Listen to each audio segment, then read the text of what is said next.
Kozhikode railway സ്റ്റേഷനിലെ ticket കൗണ്ടറിൽ digital പണമിടപാട് നിർബന്ധമാക്കി. ATVM ടിക്കറ്റ് മെഷീനിലൂടെ മാത്രമാണ് പണം നൽകി ടിക്കറ്റ് നൽകുന്നുള്ളൂ. സാധാരണക്കാരെ ദുരിതത്തിലാക്കുന്നതാണ് റെയിൽവേയുടെ നടപടിയെന്ന് യാത്രക്കാർ പറയുന്നു.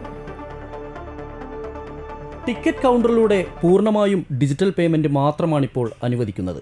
സെക്കൻഡ് ക്ലാസ് ടിക്കറ്റുകൾ ATVM ടിക്കറ്റ് മെഷീനിലൂടെ പണം നൽകിയെടുക്കാം. AC, സ്ലീപ്പർ ടിക്കറ്റുകളൊന്നും തന്നെ ഡിജിറ്റൽ മാർഗത്തിലൂടെയല്ലാതെ നൽകുന്നില്ല.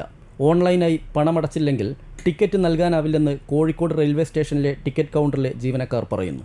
എൻക്വയറി വിഭാഗവും ഇക്കാര്യം സ്ഥിരീകരിച്ചു. ഡിജിറ്റൽ മാത്രമേ ഉള്ളൂ, പിന്നെ ക്യാഷിൽ ടിക്കറ്റ് ഇല്ലേ, ഡിജിറ്റൽ മാത്രമേ എടുക്കുകയുള്ളൂ. ക്യാഷിന് അനുവദിക്കില്ല.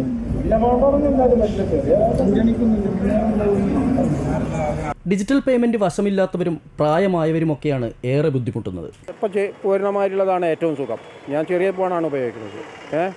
അപ്പോൾ നമുക്ക് മറ്റേ ഗൂഗിളുമായിട്ടുള്ള മാറിയുള്ളതൊന്നുമില്ല. അപ്പോൾ നമ്മൾക്ക് അത് കൊടുക്കാനും പൈസ കൊടുക്കാനും നമ്മൾ പൈസയായിട്ട് നേരിട്ട് ക്യാഷായിട്ട് കൊടുക്കുകയാണ്.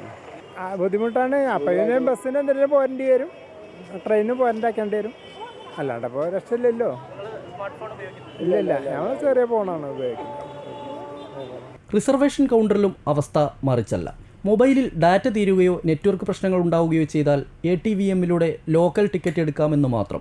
ഡിജിറ്റലൈസേഷൻ സംബന്ധിച്ച് റെയിൽവേ ഔദ്യോഗിക നിർദ്ദേശമൊന്നും നൽകിയിട്ടില്ലെന്ന് പാലക്കാട് ഡിവിഷൻ അധികൃതർ വ്യക്തമാക്കി.